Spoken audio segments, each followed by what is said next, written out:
Tous les lundis, de 22h à minuit, Dove t'écoute dans On est là pour ça.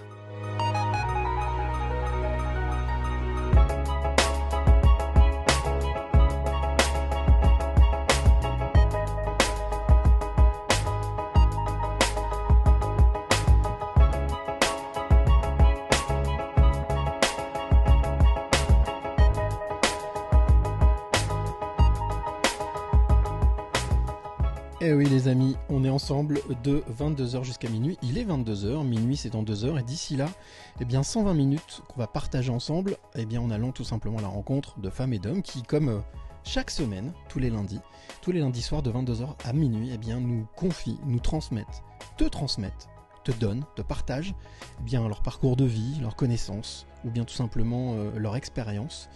On va, je te l'ai dit, donc parler ce soir, on va parler d'éducation, on va parler aussi donc de parcours de vie tout à l'heure avec Fabienne Delfour, mais tout de suite, je te propose qu'on commence tout simplement par le commencement, le début, la première partie, la première thématique, le premier thème, le premier sujet. Nous allons parler de passeuse d'âme, de passage d'âme, et pour ça, nous allons donc en discuter avec Marie-Noël et Aria. C'est parti. Tous les lundis, de 22h à minuit, on est là pour ça, avec Dove.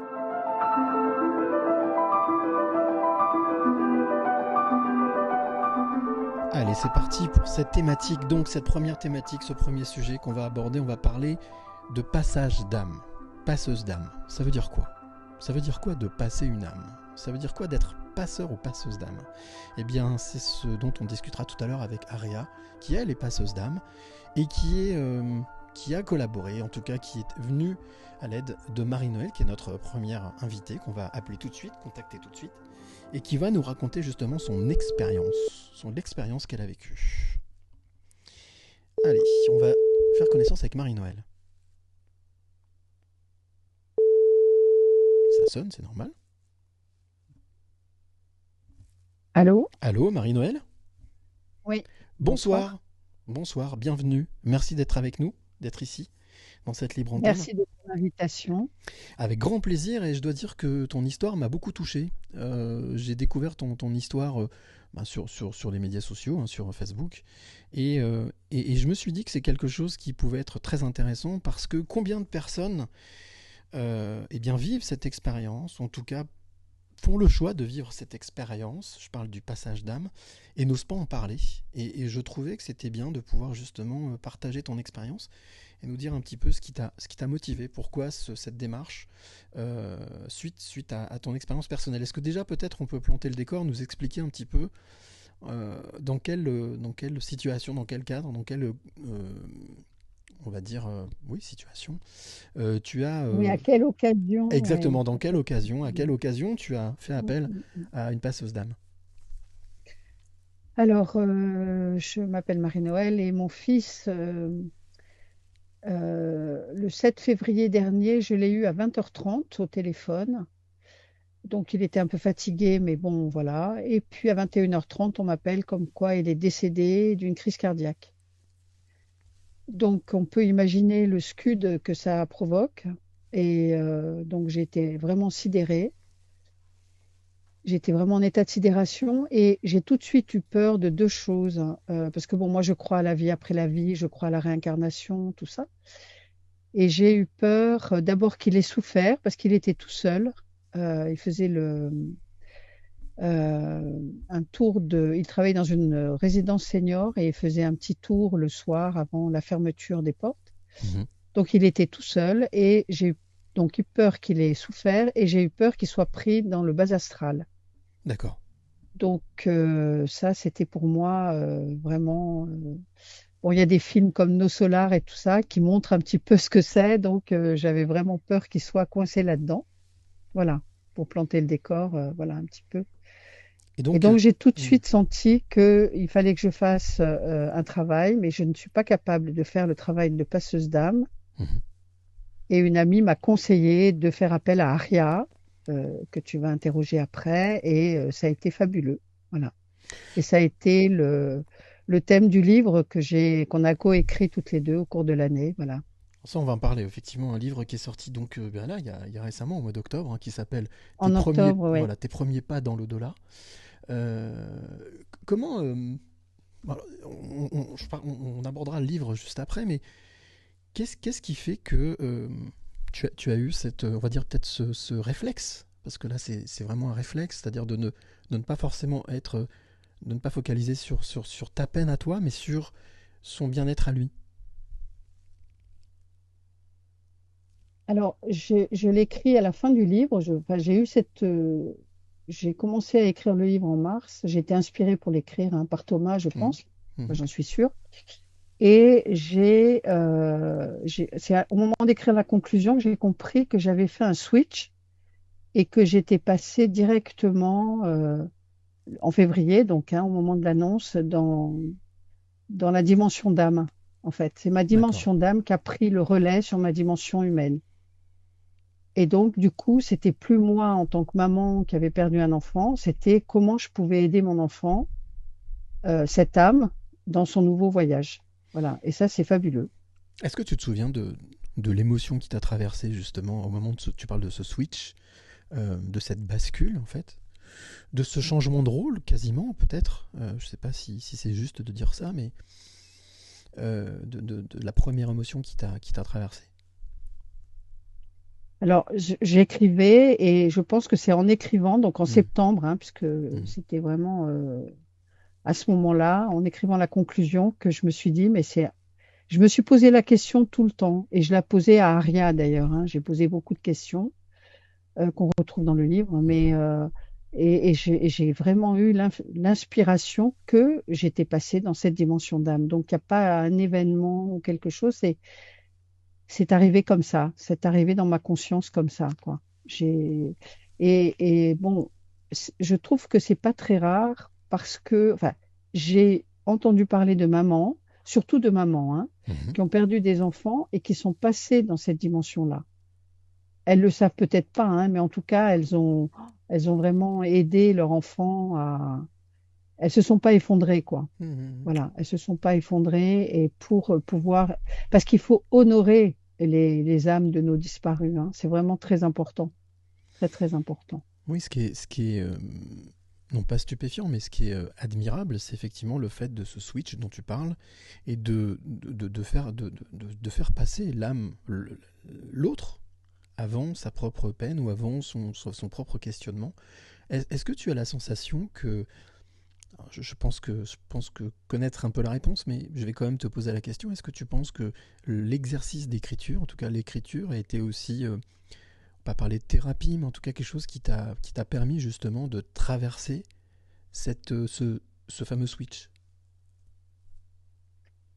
Alors, certainement, certainement, précisément pour cet événement-là, mais j'adore écrire. Mhm. Donc, j'ai énormément de premiers jets, j'ai beaucoup de livres commencés sur beaucoup de domaines, euh, selon les, selon les événements. Bon, voilà. Et c'est vrai que le fait d'avoir. D'abord, j'étais inspirée vraiment au mois de mars. J'ai senti un matin, il faut écrire. Je pense que Thomas a envie vraiment que ce message de la vie après la vie soit transmis et voilà, et soit véhiculé. Et je sais qu'en plus, euh, c'était très agréable parce qu'il était très présent. Et je dis aux personnes qui rencontrent des problèmes, quels qu'ils soient, hein, pas forcément la mort d'un proche, Mhm. d'écrire parce que c'est un acte symbolique très fort.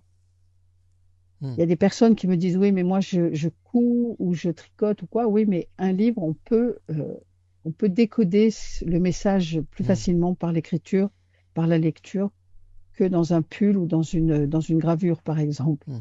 Ben, ça, c'est mon expérience. Et donc, effectivement, ta question est très, très passionnante parce que c'est vraiment thérapeutique. Oui, absolument. Est-ce que tu as la sensation que aujourd'hui, maintenant, quasiment un an plus tard, euh, c'est quelque chose, premièrement, qui était bénéfique pour ton fils, et deuxièmement, bénéfique aussi peut-être pour ceux qui ont découvert ton histoire? Parce que toi, j'ai la sensation que ça te porte, que ça t'a porté, que ça te porte, que ça te permet aussi d'être dans une continuité. Mais lorsque tu as raconté cette histoire, là, tu as fait ce livre, justement, on va parler du livre, Est-ce que tu as eu des retours? Est-ce que tu as eu des personnes qui t'ont fait un retour en te disant, ben, maintenant j'ai compris, je comprends pourquoi? Alors, j'ai eu beaucoup de retours très, très touchants, qui sont d'ailleurs la fin du livre. On en a noté certains avec Aria. Euh, c'est un livre qui soigne, mais Mhm, vraiment. mhm, Euh, c'est assez fabuleux parce que les gens ont eu des compréhensions ou des soins, hein, carrément. Il y en a une qui dit, Marion, qui dit, j'ai eu l'impression d'avoir un massage aux Carités, quoi. mhm, C'est très mignon et je sens que la douceur, parce que c'est aussi un livre en hommage à la dimension d'âme de Thomas, mhm. qui n'a jamais pu l'incarner réellement, cette dimension-là, vu les aléas de parcours de sa vie. Euh, et donc, du coup, c'est comme s'il le transmettait à travers le livre. Voilà, vraiment, vraiment. Cette dimension d'âme, elle est là. Et je l'ai transmis à une personne ici qui n'a pas le temps de le lire. Elle me dit, mais ça m'appelle, ça m'appelle, ça m'appelle. Je dis, bah, il faut y aller, il faut y aller, il faut y aller. Euh, c'est pas pour faire de la pub, hein, c'est vraiment un ressenti très profond que ce livre est très porteur et apporte vraiment des réponses. Je- Là, la jeune femme, la Marion, elle venait de perdre son papa et elle a compris beaucoup de choses à travers tous les messages de Aria, hein, surtout, hein, parce que Mhm. c'est ce que je dis souvent, c'est que bon, moi j'ai perdu un enfant, pas, c'est pas la meilleure chose et puis c'est pas naturel, mais tout ce que transmet Aria est très important en fait. Alors justement, c'est la question que j'allais te poser. Ce lien que tu as tissé avec Aria au fil du temps, et pourtant, ça fait pas si longtemps que ça. C'est un lien que tu entretiens encore, toujours aujourd'hui. Vous êtes toujours en Oui, bien contact. Ouais. sûr, Mhm. bien sûr. Alors je la connaissais avant, mais je la connaissais pas sous sa casquette de passeuse d'âme. Mhm. Voilà, on avait fait un petit chemin ensemble et c'est une amie commune qui m'a transmis son nom parce qu'elle avait déjà vu à l'œuvre et on est toujours en lien, oui, bien sûr, bien sûr. Oui, oui. Bah là, le livre nous soude Mhm. et puis je sais, je pense pas dévoiler quelque chose en disant que elle avait déjà envie d'écrire un livre sur elle, ses expériences de passeuse d'âme et elle l'a entamé, quoi. Mhm. Donc Mhm. je pense que le livre nous a un peu bousculé dans notre quotidien. C'est super d'ailleurs. Vous a accéléré certaines choses, voilà, a été catalyseur Ah de oui, beaucoup de choses. pour moi, ça a été un bon quantique, hein, vraiment, vraiment, vraiment. Mhm. C'était un saut quantique et c'est vraiment je le dis dans le livre d'ailleurs parce que tu me demandais s'il y avait eu quelque chose qui s'était passé pour que je prenne conscience de ce switch. Mhm. En fait, j'ai capté que j'avais, parce que c'est un terme qui est très galvaudé en ce moment, hein, c'est que j'avais fait un deuil plutôt en 5D qu'en 3D, Mhm. parce que c'était tellement incroyable hein, de le vivre comme ça. Et une amie me dit, oui, c'est ce que tu en as fait. Alors c'est vrai, mais j'ai, ça a transformé ma vie, bien entendu, hein, ça l'a bouleversée et transformée, bien sûr. Et puis ça la transforme encore. Est-ce qu'aujourd'hui, tu as la sensation, tu disais que Thomas, donc ton fils, euh, avait des messages à faire passer. Est-ce que tu as la sensation que justement c'est quelque chose, une mission qui aujourd'hui maintenant te colle à la peau en tous les cas, qui t'incombe et que tu comptes, j'allais dire, poursuivre peut-être jusqu'à la fin de cette vie?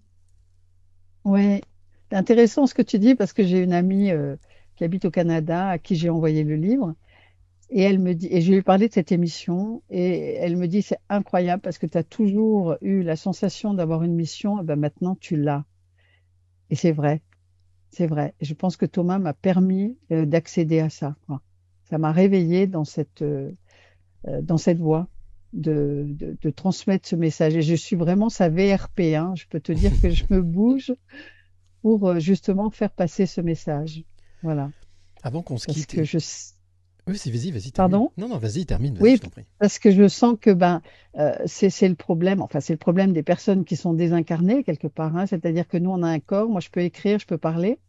Thomas peut faire des signes, ou toute autre personne qui est passée dans les autres dimensions, qui ont passé le voile, hein.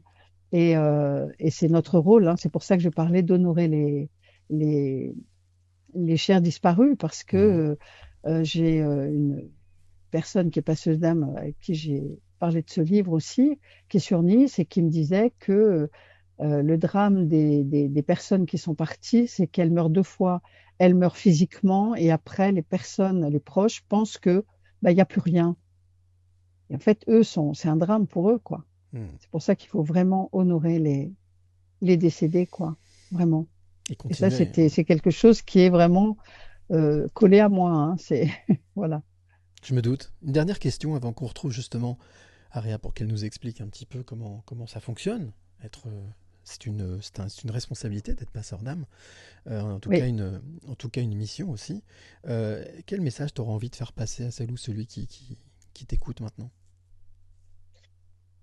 Eh ben, justement, de ne pas sombrer dans le chagrin, de ne pas être dans l'affliction, parce que ça empêche le lien avec les personnes qui sont parties, et de transmettre qu'on peut vivre.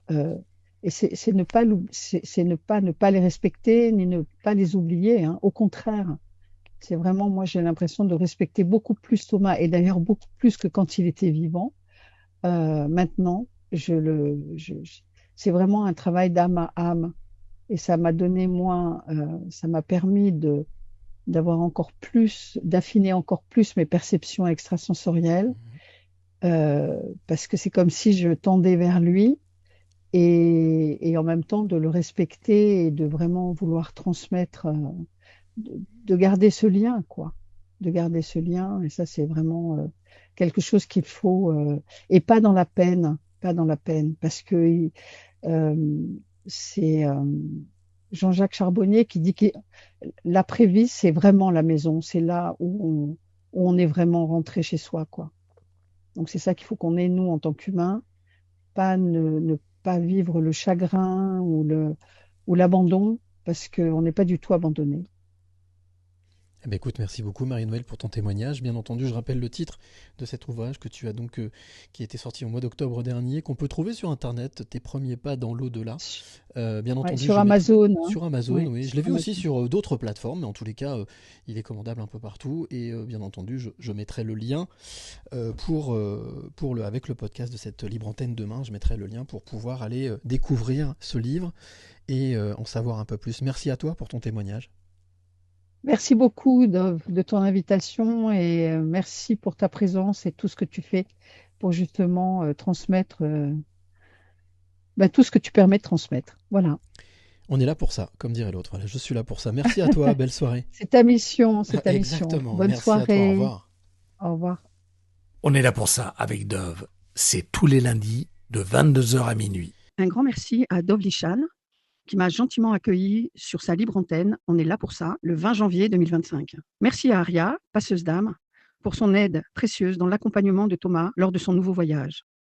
Et un grand merci à Thomas pour sa douce présence et son inestimable dimension d'âme qui rayonne encore et toujours parmi nous. J'espère sincèrement que cet entretien vous a plu.